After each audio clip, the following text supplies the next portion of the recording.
Lead generation, thought leadership, preserving your legacy. In business, there are a lot of reasons that you might want to write a book. Today's guest is an Amazon best-selling author sharing strategies for success. So whether you are thinking about writing a book or curious about the publishing process, today's episode is for you. Expert Connections starts now.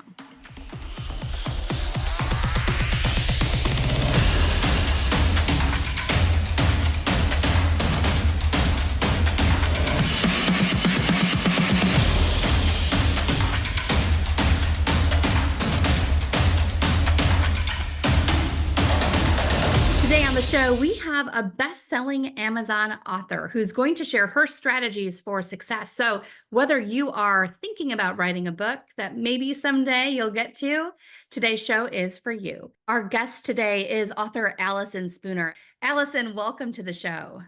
Hi, thanks for having me. I want to dive into the business of writing a book because you have published multiple books. You have some in some of these amazing lists on Amazon. And so I want to get into that for our Expert Connections audience because whether you are considering writing a book, whether you are, well, for any purpose, whether it's personal or business related, let's talk about some of those details. So Allison, writing a book is often seen as a personal journey, but it can also be a business venture because at the end of the day, you are trying to sell books, you're trying to get books into people's hands. How do you approach the business side of writing a book? So you almost have to separate the two aspects, the writing and the business side. So a lot of writers, maybe not, if this might not apply to you if you own a business and you're just looking to write a book to help your customers or bring more business in. But a lot of writers tend to be introverted, shy, kind of reserved. But if you're looking to dive into the business side of it, and a lot of self-published authors have to, you kind of have to move past that. So you have to have your writer side and you have to have your business side, your marketer side. You have to have a sales side.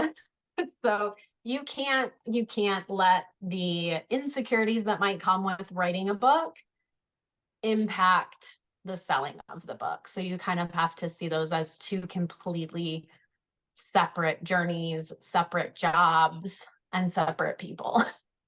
I have to go out and talk about my book. I have to get on social media and brag. And when people ask for recommendations, I have to be willing to recommend my own book, which might feel icky at first and might feel a little not, not genuine, but you have to be able to do it. So I guess approaching the business side, I have to look at it as a completely different side than the writing side. And that might not be the case for some people, but for me, definitely. Yeah. So separate from the process of writing the book, you've been self-publishing. So I'm assuming that several books ago, you made the decision to self-publish. What was that process like for you as you were determining the best way to move forward in publishing your books? Yeah. So with the flash fiction collections, it really was kind of no contest that self-publishing was going to be the best strategy for those books, because traditional publishers don't typically put out collections of stories unless you're already a big name, and your story can be included in an anthology, or they'll let you do whatever you want. So self-publishing, when I wanted to publish those, was really the best option. And then with the novel The Lost Girl, I considered trying to traditionally publish. I sent one query letter, which I won't go into all of it, but you have to send queries to agents, and the agents then decide if they want to represent you, and then the agents take it to the traditional publishers and see if they even want the book. So it's a process. I sent one query letter, and it took months and months to even hear back from this agent, to hear whether she even wanted to represent me. And I am a very impatient person, so that was not gonna fly. The book was done. I think either that or very close to done.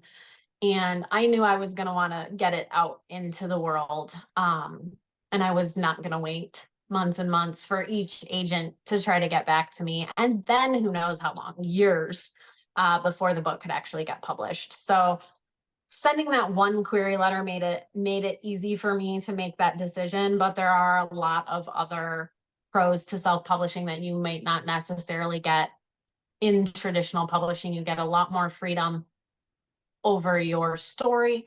I knew in The Lost Girl that I didn't want to have a romance. And I don't know this for sure, but I just had a feeling that, a traditional publisher might kind of push me toward including a romance. Who knows? But that was something I felt very strongly about. I knew what I wanted from that story. And by self-publishing, I was able to control it and put the story I wanted out into the world. You get more royalties when you publish, you get more royalties more often. I can't even begin to explain the royalty structure and the payment structure and the advance structure that happens with a traditional publisher because it's so very complicated. It's a lot less complicated when you're working for yourself. So those are just a few reasons I decided to self-publish. I know one of the things that you do, Allison, is you have a regular writing group that meets. And this might include people who are either writing books or just writing for fun, people who just love writing. Creating a community or joining a community, is that one of the tips that you would give to aspiring authors? Yeah, I would say building community and networking is so, so important. And I know a lot of writers will cringe at the word networking. So if you want, if you'd rather think of it as building and interacting with a community, that's probably better. The only reason, and I say this all the time on social media when people ask, and I do videos about it and all of that, the only reason that, well, I won't say the only reason, but one of the big reasons my books have had any of the success they've had is because of the community that I've spent years and years and years building. And the reason I had a lot of the tools available to me to be able to publish these books without having to go out into the wider net of talent out in the world is because I've spent years and years connecting with people and meeting people who are artists and editors and have connections here and have connections there, so that when I'm ready and I need those tools, all I have to do is kind of reach out into the pool of people I've connected with over the years and say, hey, can you connect me to somebody that does this? Or can you connect me to somebody that does this? And that's been, especially when you're self-publishing, having that network and that community is so, so important and so, so helpful. Kind of sounds like you're describing a full-time job instead of just a side gig of writing and publishing a book. I don't know. Little bit. Now, last question. I'm curious, what comes to mind right away? A top tip or trick or something you've learned the hard way that for another aspiring author, this is the thing they want to make sure they do, or this is what they should know. You don't want to learn the hard way. What's something that comes to mind for you? Get an editor. I don't think I haven't, luckily, I have not learned that the hard way, but that is top of mind. I would say whenever anyone asks is get an editor. If you're traditionally published, they're going to give you an editor. They wouldn't let you publish your book without that editor looking at it, especially if you're writing novels. Short stories might be a little different. You might be able to get away with self-editing and having peers look at it and just making sure, but especially novels, especially when self-published authors are trying so hard to compete with the traditionally published authors, and those books are going to be clean. Even those books these days have typos, and I don't know what's happening over there, but you want your book to be as clean as possible, and you're just not going to be able to catch every typo, every continuity error, every little mistake by yourself because you've looked at it so many times and you know what you want it to say. So it's going to look, you're going to see it the way you want to see it. So having that editor is super, super important. And I know it can be expensive, and that is one of the cons of self-publishing is you have to pay for everything yourself. But if you have to skimp in one area to get an editor, if you have to skip the bookmarks or the fun stickers or the mugs or any of the merch in order to pay for the editor, do that. Author Allison Spooner, thank you so much for being on Expert Connections. Thank you for having me.